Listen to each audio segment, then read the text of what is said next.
ಭಗವಂತನ ಪರಿಚಯವನ್ನ ಮಾಡಿಕೊಳ್ಳುವ ದೃಷ್ಟಿಯಿಂದ ಕೃಷ್ಣ ಕವಿಂ ಪುರಾಣಂ ಮೊದಲಾದ ಪದಗಳಿಂದ ಅವನ ಅಸಾಧಾರಣವಾದ ವ್ಯಕ್ತಿತ್ವವನ್ನು ಪರಿಚಯಿಸಿದ.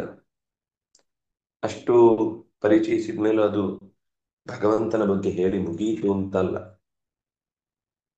ಅವನಿಗೆ ಪ್ರಧಾನವಾಗಿ ಹೇಳಬೇಕಾಗಿದ್ದದ್ದು ತಮಸಃ ಪರಸ್ತಾತ್, ದೋಷಗಳಿಂದ ದೂರ, ಕತ್ತಲೆಯಿಂದ ದೂರ, ಅಜ್ಞಾನದಿಂದ ದೂರ, ಅವ್ಯಕ್ಕಿಂತ ಮಿಗಿಲು ಅನ್ನುವ ಈ ಅಂಶಗಳ ಕಡೆಗೆ ಗಮನ ಕೊಡಬೇಕಿತ್ತು.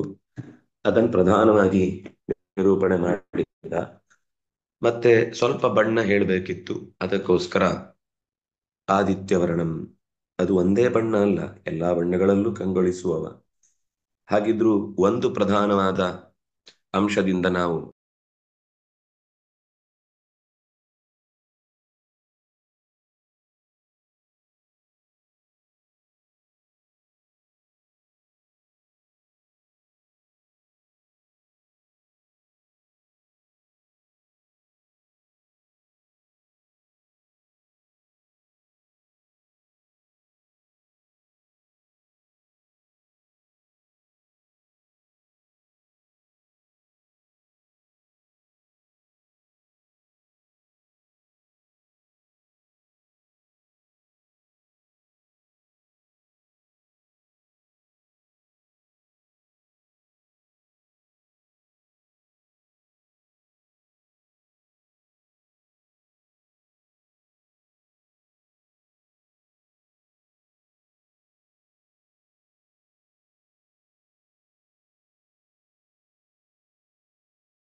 ಅದೇನೋ ಮಧ್ಯದಲ್ಲಿ ಸ್ವಲ್ಪ ಕಟ್ಟಾಯಿತು.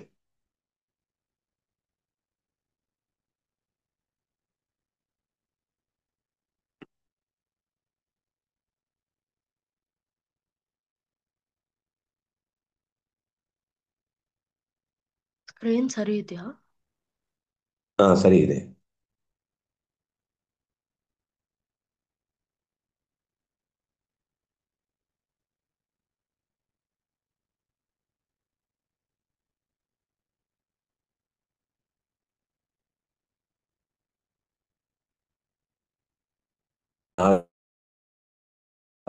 ಅಂತ ಹೇಳಿದ ನಂತರ ಮತ್ತೆ ಭಗವಂತನ ಪರಿಚಯವನ್ನ ಈ ಪದ್ಯದಲ್ಲಿ, ಅಂದ್ರೆ ನಾವು ಧಾತಾರಂ, ಅಚಿಂತ್ಯ ರೂಪಂ, ಈ ಎಲ್ಲ ಅಂಶಗಳನ್ನ ಗಮನಿಸಿ ಆಚಾರ್ಯರ ಭಾಷ್ಯದ ಮಾತುಗಳನ್ನು ಕೂಡ ನಾವು ನಿನ್ನೆ ನೋಡಿದ್ವಿ. ಮುಂದೆ ಮತ್ತೆ ಕೆಲವು ಪದ್ಯಗಳ ಮೂಲಕ ನಿರೂಪಣೆ ಮಾಡ್ತಾ ಇರುವುದನ್ನು ನಾವು ನೋಡ್ತಾ ಇದ್ವಿ. ಮುಖ್ಯವಾಗಿ ಅಲ್ಲಿ ಹೇಳಬೇಕಾದದ್ದು ಏನು ಅಂದ್ರೆ ಅಂದ್ರೆ ಈ 8ನೇ ಅಧ್ಯಾಯದಲ್ಲಿ 6 ವಿಶೇಷ ಸಂಗತಿಗಳನ್ನ ಅವನು ಚೆನ್ನಾಗಿ ತಿಳಿದಿದ್ರೆ ಅವನ ಪ್ರಯಾಣ ಕಾಲದಲ್ಲಿ ಭಗವಂತನ ಆ ಎಲ್ಲ ನೆನಪು ಕೂಡ ನಮಗೆ ಅತ್ಯಂತ ವಿಶಿಷ್ಟವಾದದ್ದು ಅನ್ನೋದನ್ನ ಅದು ಹೇಳ್ತಾ ಬಂತು. ಅಂದ್ರೆ ಭಗವಂತನ ಪ್ರಜ್ಞೆ ಜಾಗೃತವಾಗಿದ್ರೆ ಮಾತ್ರ ಒಬ್ಬ ಮನುಷ್ಯನಿಗೆ ಆ ಕೊನೆಯ ಕಾಲದಲ್ಲಿ ಭಗವಂತನ ನೆನಪು ಅತ್ಯಂತ ಯಶಸ್ವಿಯಾಗಿ ಆತನನ್ನ ಕರ್ಕೊಳ್ಳಿಕ್ಕೆ ಸಾಧ್ಯ. ಅದಿಲ್ಲದೆ ಹೋಯ್ತು ಅಂದ್ರೆ ಅವನು ಅದನ್ನ ಕಳ್ಕೊಳ್ತಾ ಹೋಗ್ತಾನೆ. ಯಾಕೆಂದ್ರೆ ಭಗವಂತನ ಬಗೆಗೆ ಎಷ್ಟು ತಿಳಿದ್ರೂ ಕೂಡ ಅದು ಕಮ್ಮಿನೇ. ಪ್ರಯಾಣ ಕಾಲೇ ಮನಸಾಚಲೇನ ಭಕ್ತ್ಯಾಯುಕ್ತೋ ಯೋಗ ಬಲೇನ ಚೈವ,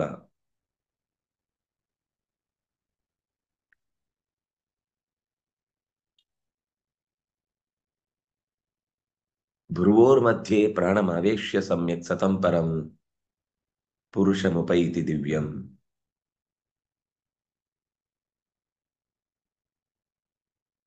ಪ್ರಯಾಣ ಅಂದ್ರೆ ನಾವು ಹಿಂದೆ ನೋಡಿದ್ವಿ, ಬಾಳಿನ ಮಹಾಪ್ರಯಾಣ, ಮಹಾಯಾನ ಅಂತ ಶಬ್ದಗಳಲ್ಲಿ ಬೇರೆ ಮತಗಳಲ್ಲಿ ಪ್ರಯೋಗಗಳು ಇದ್ದಾವೆ.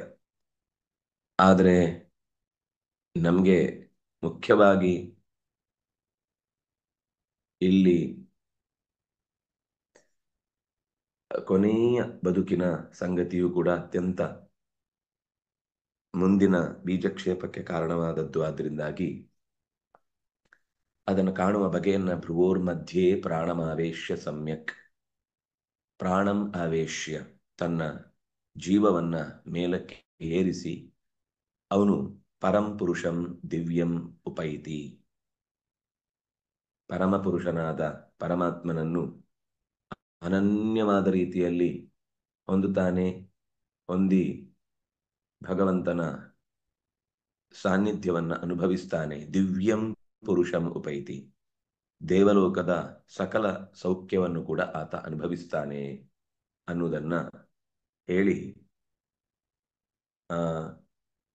ವಾಯುಜಯಾದಿ ಯೋಗಯುಕ್ತಾನಾಂ ಮೃತಿಕಾಲೇ ಕರ್ತವ್ಯಂ ಆಹ ವಿಶೇಷತಃ ಪ್ರಯಾಣಕಾಲೇ. ಅದಕ್ಕೆ ಪ್ರಾಣಮಾವೇಶ ಅನ್ನುವ ಶಬ್ದವನ್ನ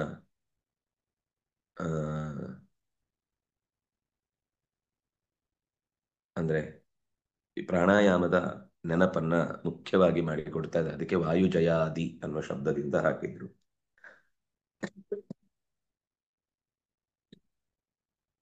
ಆಸನ ಜಯ, ಆಮೇಲೆ ಪ್ರಾಣ ಜಯ. ಆಸನದಲ್ಲಿ ಕೂತಾಗ ಅದು ಬಿಟ್ಟು ಬೇರೆ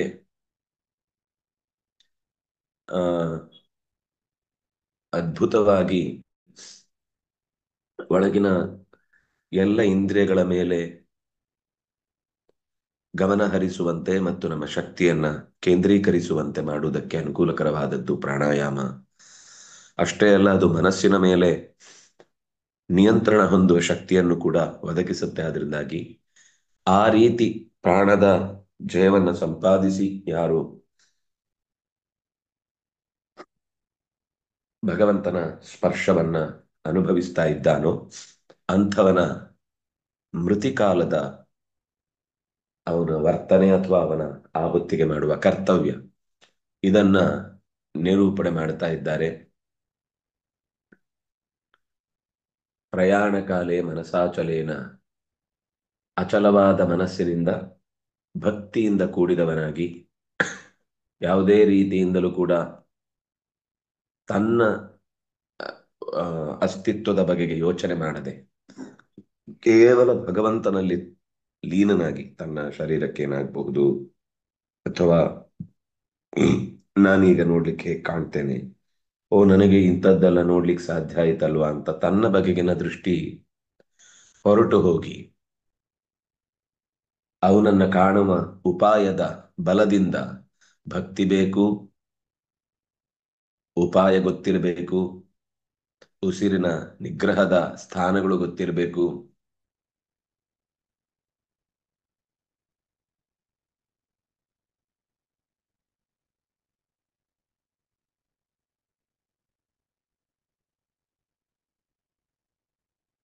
ಅದರ ಜೊತೆಗೆ ಪ್ರಾಣವನ್ನ ಮೇಲಕ್ಕೆ ತರುವ ಒಂದು ಸಾಧನವನ್ನ ಕೂಡ ಅವನು ತಿಳ್ಕೊಂಡಿರ್ತಾನೆ. ಅದರಿಂದಾಗಿ ಭ್ರೂ ಮಧ್ಯದ ತನಕ ಪ್ರಾಣವನ್ನ ಎತ್ತರಕ್ಕೆ ಏರಿಸ್ತಾನೆ. ಭ್ರುವೋರ್ ಮಧ್ಯೆ ಪ್ರಾಣಂ ಆವೇಶ್ಯ, ಆವೇಶ್ಯ ಅಂದ್ರೆ ಎಳೆತಂದು, ಭ್ರುವೋರ್ ಮಧ್ಯೆ ಭೂ ಮಧ್ಯಕ್ಕೆ ಆ ಪ್ರಾಣವನ್ನ ಎಳೆತಂದು ಸಮ್ಯಕ್, ಸಮ್ಯಕ್ ಅಂದ್ರೆ ಚೆನ್ನಾಗಿ, ಅಂಥವನು ದಿವ್ಯಂ ಪುರುಷಮುಪೈತಿ, ಪ್ರಯಾಣ ಕಾಲ ಅನ್ನುವ ಶಬ್ದದ ವಿವರಣೆಯನ್ನು ಕೊಟ್ಟು ವಾಯುಜಯಾದಿರಹಿತಾನಾಂ ಜ್ಞಾನಭಕ್ತಿ ವೈರಾಗ್ಯಾದಿ ಸಂಪೂರ್ಣಾನಾಂ ಭವತ್ಯೇವ ಮುಕ್ತಿ. ಪ್ರಾಣಜಯ ಅನ್ನುವುದು ಸಂಪಾದಿಸಬೇಕು ಅನ್ನುವುದನ್ನು ಒತ್ತು ಕೊಟ್ಟರು. ಜ್ಞಾನ ಭಕ್ತಿ ವೈರಾಗ್ಯಾದಿ ಸಂಪೂರ್ಣಾನಾಂ, ಯಾರೋ ಒಬ್ಬನಿಗೆ ಪ್ರಾಣಾಯಾಮ ಇಡೀ ಜೀವಮಾನದಲ್ಲಿ ತಿಳ್ಕೊಳ್ಳಿಕ್ಕೆ ಆಗ್ಲಿಲ್ಲ, ಆದರೆ ಭಗವಂತನ ಬಗ್ಗೆ ಅರಿವು ಇದೆ, ಅವನಲ್ಲಿ ಅನನ್ಯವಾದ ನಿಷ್ಠೆ ಭಕ್ತಿ ಇದೆ. ಜಗತ್ತಿನ ಯಾವುದೇ ಮೌಲ್ಯಯುತವಾದ ವಸ್ತುಗಳನ್ನು ಅವನ ಮುಂದೆ ಇಟ್ಟರೂ ಕೂಡ ಅದಕ್ಕಿಂತ ಬೆಲೆ ಬಾಳುವಂಥದ್ದು ಭಗವಂತ ಅಂತನ್ನುವ ಎಚ್ಚರ ಇದೆ. ಇಂಥ ಅನೇಕ ಗುಣಗಳಿಂದ ಪೂರ್ಣನಾದವನು ಒಂದು ವೇಳೆ ವಾಯು ಜಯವನ್ನ ಪ್ರಾಣಾಯಾಮವನ್ನು ಈಗ ನಾಮ ಸಂಕೀರ್ತನ ಮಾತ್ರದಿಂದಲೇನೆ ಮುಕ್ತಿ ಅನ್ನುವ ಮಾತುಗಳನ್ನು ಕೂಡ ಕಲಿಯುಗದಲ್ಲಿ ವಿಶೇಷವಾಗಿ ಹೇಳ್ತಾರೆ. ಬೇರೆ ಸಂದರ್ಭಗಳಲ್ಲಿ ಸ್ವಲ್ಪ ಕಠಿಣವಾಗಿರುತ್ತೆ. ಕಲಿಯುಗದಲ್ಲಿ ಆಚಾರ್ಯರು ಕೂಡ ಒತ್ತು ಕೊಟ್ಟು ಬ್ರಹ್ಮಸೂತ್ರ ಭಾಷ್ಯದಲ್ಲಿ ಈ ಮಾತನ್ನ ನಿರೂಪಣೆ ಮಾಡಿದ್ದಾರೆ. ಯಾರೋ ಕೆಲವರಿಗೆ, ಯಾರಿಗೋ ನಿರಂತರ ನಾಮ ಜಪ ಮಾಡುತ್ತಾರೆ, ನಿರಂತರ ಭಗವಂತನಲ್ಲಿ ಮನಸ್ಸನ್ನಿಟ್ಟಿರ್ತಾರೆ, ಲೋಕದ ಉಳಿದ ಪದಾರ್ಥಗಳ ಕಡೆಗೆ ಅವರ ಗಮನ ಹರಿಯುವುದೇ ಇಲ್ಲ. ಅಂತಹ ಮಂದಿಗೆ ಮುಕ್ತಿ ಆಗಿಯೇ ಆಗುತ್ತೆ. ಅವರು ಪ್ರಾಣಾಯಾಮ ಕಲ್ತಿಲ್ಲ, ಅಭ್ಯಾಸವೇ ಮಾಡಿಲ್ಲ ಅನ್ನುವ ಕಾರಣಕ್ಕೆ ಅವರಿಗೆ ಅದರಿಂದ ಮುಕ್ತಿಯಿಂದ ವಂಚಿತರಾಗುವಂತಹ ಸ್ಥಿತಿ ಇಲ್ಲ. ಆ ಶಬ್ದವನ್ನು ಗಮನಿಸಿ. ವಾಯು ಜಯಾದಿ ರಹಿತಾನಾಂ ಜ್ಞಾನ ಭಕ್ತಿ ವೈರಾಗ್ಯಾದಿ ಸಂಪೂರ್ಣಾನಾಂ ಭವತ್ಯೇವ ಮುಕ್ತಿ. ಆ ಏವಕಾರ ಭವತಿ ಏವ, ಭಗವಂತನನ್ನ ಪಡಿಲಿಕ್ಕೆ ಬೇಕಿರುವ ಮುಖ್ಯ ಗುಣ ಜ್ಞಾನ ಭಕ್ತಿ ವೈರಾಗ್ಯ. ಅದಿತ್ತು ಅಂದಮೇಲೆ ಉಳಿದಿದ್ದು ತಾನಾಗಿಯೇ ಅದು ಸಂಪಾದನೆಗೊಳ್ಳುತ್ತೆ. ನೀವು ಪ್ರಾಣಿಗಳಲ್ಲೆಲ್ಲ ಗಮನಿಸಿದರೆ ಅವುಗಳಿಗೆ ಗೊತ್ತಿಲ್ಲದೆ ಎಷ್ಟೋ ಪ್ರಾಣಾಯಾಮ ಮಾಡ್ತಾ ಇರ್ತಾರೆ. ಪ್ರಾಕೃತಿಕವಾಗಿಯೇ ದೇವರು ಅದರ ಮೂಗನ್ನ ಹಾಗೆ ಜೋಡಿಸಿದ್ದಾನೆ. ಅದನ್ನು ನಾವು ಬೇರೆ ಬೇರೆ ಆಸನಗಳನ್ನು ಮಾಡುವಾಗ ಆ ರೀತಿಯ ಶೀತಲಿ, ಶ್ರೀಕರಿ ಅಂತ, ಶ್ರೀಕರಿ ಅನ್ನುವ ಬೇರೆ ಬೇರೆ ತರದ ಪ್ರಾಣಾಯಾಮಗಳನ್ನು ನಾವು ಮಾಡುತ್ತೇವೆ. ಅವುಗಳಿಗೆ ಹೇಳಿಕೊಡ್ಬೇಕಾಗಿಲ್ಲ. ಅವುಗಳು ಹಾಗೆ ನಾಲಿಗೆಯನ್ನು ಹೊರಗೆ ಹಾಕಿ ಪ್ರಾಣಿಗಳು ಉಸಿರಾಡ್ತಾ ಇರ್ತವೆ. ಅದು ಒಂದು ಪ್ರಾಣಾಯಾಮದ ಕ್ರಮ. ಆಹಾರ ಜೀರ್ಣ ಮಾಡಿಸಿಕೊಳ್ಳಿಕ್ಕೆ, ದೇಹದಲ್ಲಿರುವ ಉಷ್ಣತೆಯನ್ನ ಕಮ್ಮಿ ಮಾಡಲಿಕ್ಕೆ ಇರುವಂತಹ ದಾರಿ. ಅದು ಪ್ರಾಣಿಗಳಲ್ಲಿ ಸಹಜವಾಗಿ ಹೇಗಿರುತ್ತೋ ಹಾಗೆ ಮನುಷ್ಯನಲ್ಲೂ ಕೂಡ ಈ ಸಹಜವಾದ ವೈರಾಗ್ಯದಿಂದ ಕೂಡಿದಂತಹ, ಅಂದ್ರೆ ತಾನು ಒತ್ತಡ ಹಾಕಿ ಅಲ್ಲ, ಅವನಿಗೆ ಅಪ್ರಯತ್ನವಾಗಿ ಭಗವಂತನಲ್ಲಿ ಅನನ್ಯವಾದ ನಿಷ್ಠೆ ಪ್ರೀತಿ ಹುಟ್ಟಿ ಆ ಮೂಲಕ ಜೀವನವನ್ನು ನಡೆಸಿದಂತಹ ವ್ಯಕ್ತಿಗೆ ತದ್ವತಾಂ ಈಶಜ್ಞಾನಾದ್ಯ ಸಂಪೂರ್ಣಾನಾಮಪಿ ಈಶಜ್ಞಾನಾದಿ ಅಸಂಪೂರ್ಣಾನಾಮಪಿ ನಿಪುಣಾನಾಂ ತದ್ಬಲಾತ್ ಕಥಂಚಿತ್ ಭವತಿ ಇತಿ ವಿಶೇಷ. ನೋಡಿ, ತದ್ವತಾಂ ಜ್ಞಾನ ಭಕ್ತಿ ವೈರಾಗ್ಯ ಇದೆ, ಆದರೆ ಅದರಲ್ಲೂ ಜ್ಞಾನ ಪೂರ್ಣವಾದ ಜ್ಞಾನ ಇಲ್ಲ. ಅಸಂಪೂರ್ಣಾನಾಮಪಿ, ಅವರು ಶಾಸ್ತ್ರಜ್ಞಾನವೂ ಇಲ್ಲ ಹೆಚ್ಚು. ಭಗವಂತ ದೊಡ್ಡವನು ಅಂತ ಮಾತ್ರ ಗೊತ್ತಿದೆ, ಅವನು ಬಿಟ್ಟರೆ ಬೇರೆ ಗತಿ ಇಲ್ಲ ಅನ್ನುವುದು ಅವನಿಗೆ ಪರಿಚಯವಾಗಿದೆ. ನೀನೇ ಗತಿ, ನೀನೇ ಮತೆ, ನೀನೇ ಎಲ್ಲವೂ ಸ್ವಾಮಿ ಅಂತ ಅವರು ಅಷ್ಟರಲ್ಲೇ ಭಗವಂತನನ್ನ ಪರಿಪೂರ್ಣವಾಗಿ ನಂಬಿದ್ದಾರೆ. ಜ್ಞಾನ ವಿಸ್ತಾರವಾದದ್ದಲ್ಲ.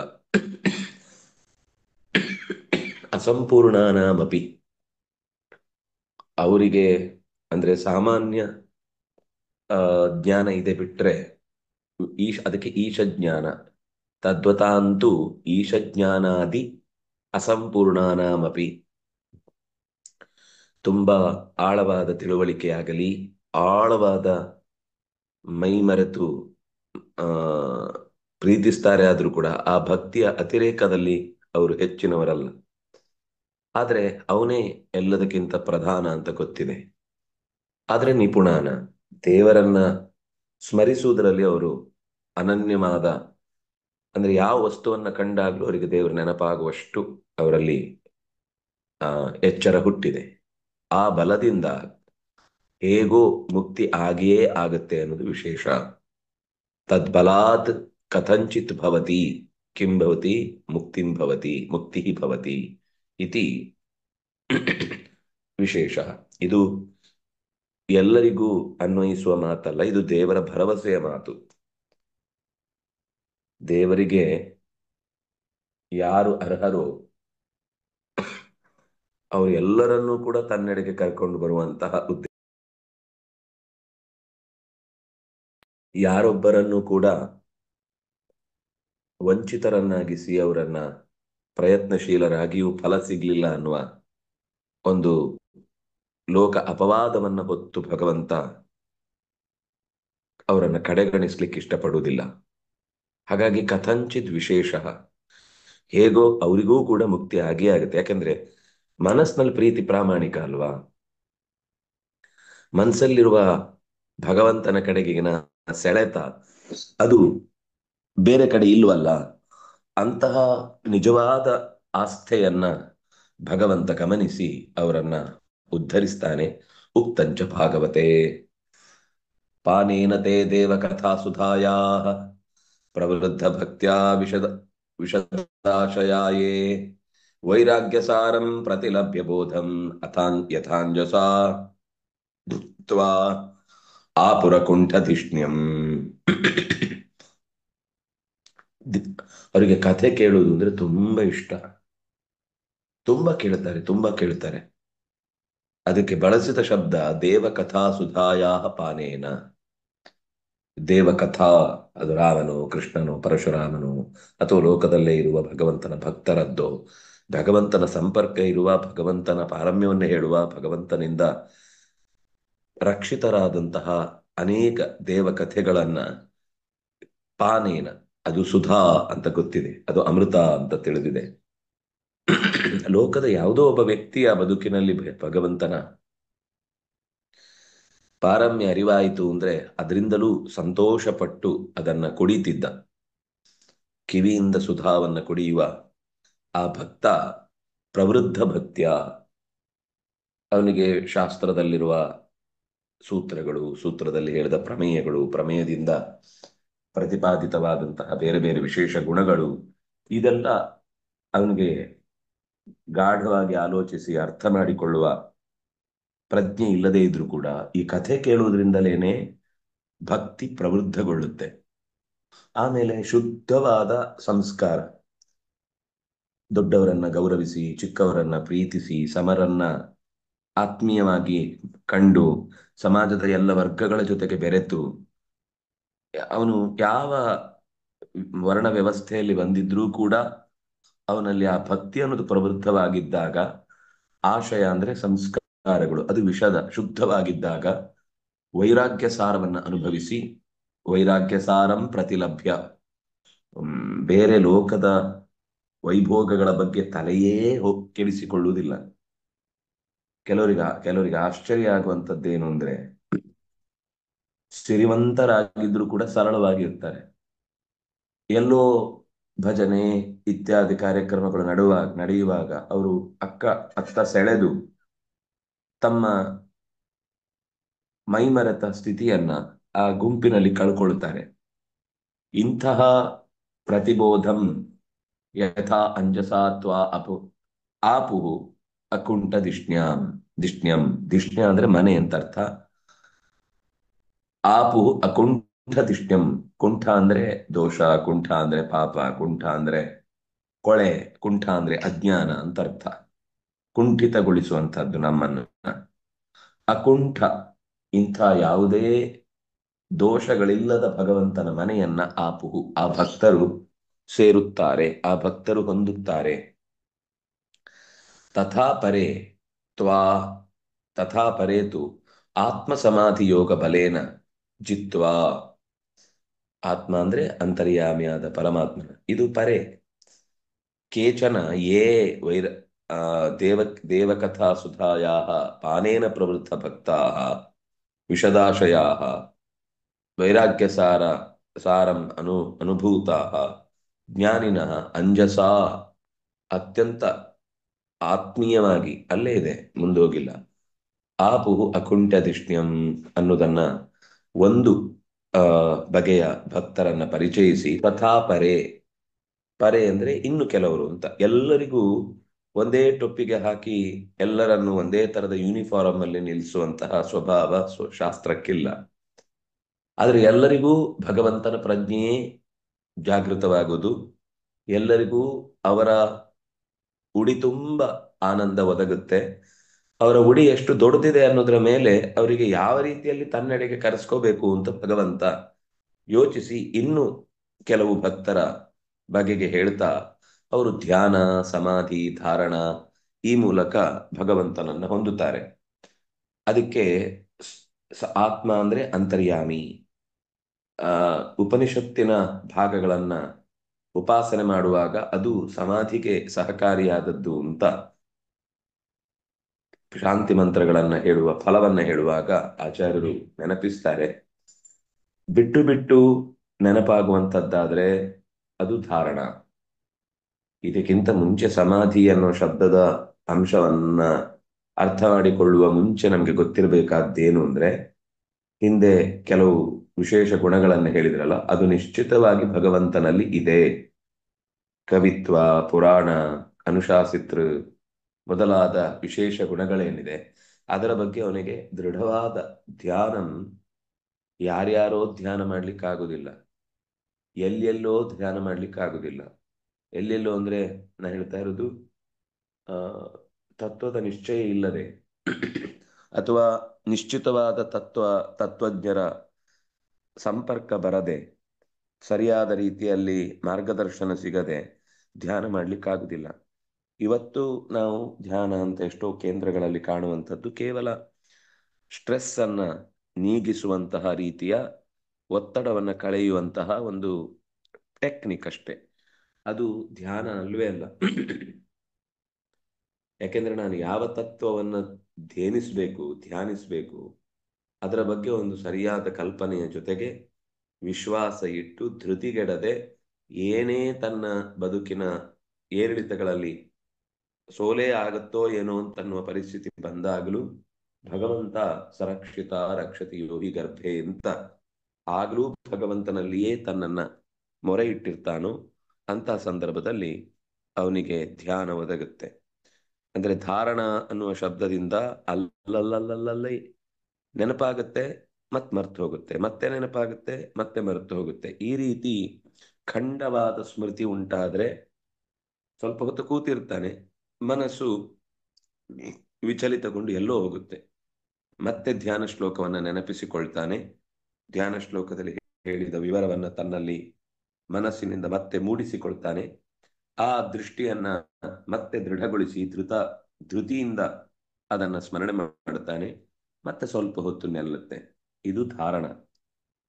ಇದರ ಮುಂದಿನ ಸ್ಟೇಜ್ ಇದು ಚೆನ್ನಾಗಿ ಅಭ್ಯಾಸ ಆಗಿ, ಅಂದ್ರೆ ಏನು ಅಂದ್ರೆ ಎಷ್ಟು ಸತಿ ಗುರಿ ತಪ್ಪಿ ಹೋದ್ರು ಮತ್ತು ಮನಸ್ಸನ್ನ ಗುರಿಯೆಡೆಗೆ ಬ್ರಹ್ಮತಲ್ಲಕ್ಷ್ಯ ಮುಚ್ಚತೆ. ಶರ ಅನ್ನೋದು ದೇಹೋ ಶರಹ, ಬ್ರಹ್ಮ ತಲ್ಲಕ್ಷ್ಯ ಮುಚ್ಚತೆ. ಈ ದೇಹ ಮನಸ್ಸು ಅನ್ನೋದು, ಅಥವಾ ದೇಹ ಅನ್ನೋದು ಬಿಲ್ಲ ಆದ್ರೆ ಮನಸ್ಸು ಅನ್ನೋದು ಬಾಣವಾದ್ರೆ ಗುರಿ ಅನ್ನೋದು ಬ್ರಹ್ಮ.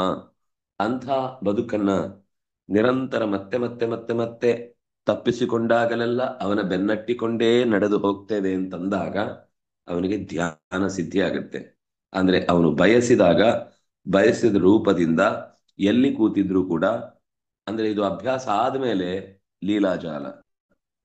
ಲೀಲಾಜಾಲ ಅಂದ್ರೆ ಅರ್ಥ ಭಗವಂತ ಸಲೀಸು ಅಂತ ಅರ್ಥ ಅಲ್ಲ. ಇವನಿಗೆ ಧ್ಯಾನಕ್ಕಾಗಿ ನಾವೆಲ್ಲ ಎಷ್ಟು ಕಣ್ಣು ಮುಚ್ಚಿದ್ರು ಏನೋ ಚಿತ್ರಣ ಬಂದು ಏನೋ ಒಂದು ರೀತಿಯಲ್ಲಿ ಕಣ್ಣು ಮುಚ್ಚಲಿಕ್ಕೆ ಆಗುದಿಲ್ಲ ಕೆಲವರಿಗೆ. ಅಯ್ಯೋ ನೀ ಕಣ್ಣು ಮುಚ್ಚಲಿಕ್ಕೆಲ್ಲ ಹೇಳಿದ್ರೆ ನಮಗೆ ಸಾಧ್ಯವೇ ಇಲ್ಲ. ಕಣ್ಣು ತೆಗ್ದಿದ್ರೆ ಒಂದ್ ಕಡೆ ನಿಮ್ ಕಡೆಗಾದ್ರೂ ಗಮನ ಇರುತ್ತೆ ನೀವೇನ್ ಹೇಳ್ತಾ ಇದ್ದೀರಿ ಅಂತ. ಕಣ್ಣು ಮುಚ್ಚಿದ್ರೆ ಎಲ್ಲೋ ಹೋಗ್ಬಿಡ್ತೀವಿ ನಾವು, ನಿಮ್ಮ ಮಾತೇ ಕೇಳಿಸಲ್ಲ, ಆಮೇಲೆ ಮನಸ್ಸು ಎಲ್ಲೆಲ್ಲೋ ಕರ್ಕೊಂಡು ಹೋಗುತ್ತೆ ಅಂತ. ಕೆಲವೊಂದು ಸರ್ತಿ ತೀರಾ ಅಭ್ಯಾಸ ಶೂನ್ಯರಾದವರ ಮಾತುಗಳನ್ನು ನಾವು ಕೇಳ್ತೇವೆ. ಆದರೆ ಇಲ್ಲಿ ಸಮಾಧಿ ಯೋಗದ ಬಗ್ಗೆ ಹೇಳುವಾಗ ಅದು ಆತ್ಮ ಸಮಾಧಿ, ತನ್ನನ್ನು ಪರಮಾತ್ಮನಲ್ಲಿ ನೆಲೆಗೊಳಿಸಿದ ಸಮಾಧಿ. ಅಂದ್ರೆ ಜೀವದ ಕಣ್ಣಿನಿಂದಲೂ ಭಗವಂತನನ್ನು ಕಾಣಬಹುದು, ಮನಸ್ಸಿನ ಅಂದ್ರೆ ಅಭ್ಯಾಸವಾದ ಭಗವದ್ ರೂಪವನ್ನ ಧಾರಣೆನೂ ಮಾಡಬಹುದು. ಅಂದ್ರೆ ಈ ಎರಡು ಕಣ್ಣುಗಳಿಂದಲೂ ಕೂಡ ಕಾಣುವ ಅಪರೋಕ್ಷ ಏನಿದೆ ಅದನ್ನೇ ಅಂದ್ರೆ ಅಪ್ರಯತ್ನವಾಗಿ ಧ್ಯಾನಕ್ಕೆ ಹೋಗುವಷ್ಟು ಆತನ ಮನಸ್ಸು ದೃಢವಾಯಿತು ಅಂದ್ರೆ ಅದು ಸಮಾಧಿ. ಪ್ರಯತ್ನಪೂರ್ವಕವಾಗಿ ಭಗವಂತನನ್ನ ಕಾಣುವ ದೃಷ್ಟಿಯಿಂದ ಮನಸ್ಸನ್ನು ಒಂದೆಡೆ ನೆಲೆಗೊಳಿಸಿದ್ರೆ ಅದು ಧ್ಯಾನ. ಪ್ರಯತ್ನ ಮಾಡಿಯೂ ಸೋತು ಪ್ರಯತ್ನ ಮಾಡಿಯೂ ಸೋತು ಎಷ್ಟು ಸತಿ ನಾವು ಕಣ್ಣು ಮುಚ್ಚಿದಾಗ ಒಂದಿಷ್ಟು ಭಾಗ ಕಂಡು ಮರೆಯಾಗುವ, ನೆನೆದು ಕೈ ಜಾರುವ ವ್ಯಕ್ತಿತ್ವವನ್ನ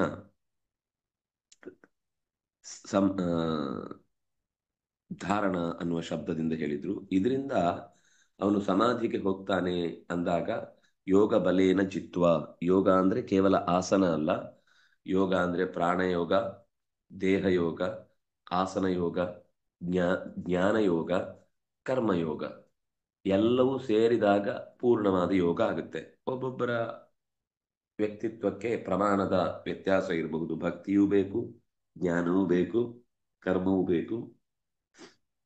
ಅದು ಯೋಗ ಆಗುತ್ತೆ, ಉಪಾಯ ಆಗುತ್ತೆ. ಅಂತಹ ಉಪಾಯದ ಬಲದಿಂದ ಪ್ರಕೃತಿಂ ಬಲಿಷ್ಠಾಂ, ಬಲಿಷ್ಠವಾದ ಪ್ರಕೃತಿಯನ್ನು ಅಂದ್ರೆ ಸಮಾಧಿಯ ಬಲದಿಂದ ಬಲಿಷ್ಠವಾದ ಪ್ರಕೃತಿಯನ್ನು ಜಿತ್ವಾ ಗೆದ್ದು, ತ್ವಾಮೇವ ನಿನ್ನನ್ನೇ, ಧೀರಾಹ ಧಿಯಾರಮಂತೆ ಇತಿ ಧೀರಾಹ ನೀನೇ ಪರದೈವ ಅನ್ನುವ ವಿಷಯದಲ್ಲಿ ದೃಢವಾದ ವಿಶ್ವಾಸ ಇಟ್ಟು ನಿನ್ನನ್ನ ಅನುಸರಿಸಿಕೊಂಡು ಬರುವಂತಹ ಜ್ಞಾನಿಗಳು ಪುರುಷಂ ಪರಮಾತ್ಮನನ್ನು ವಿಶಂತಿ ಹೊಂದುತ್ತಾರೆ. ತೇಷಾಂ ಶ್ರಮಸ್ಯಾನ್ನತು ಸೇವಯಾತೆ.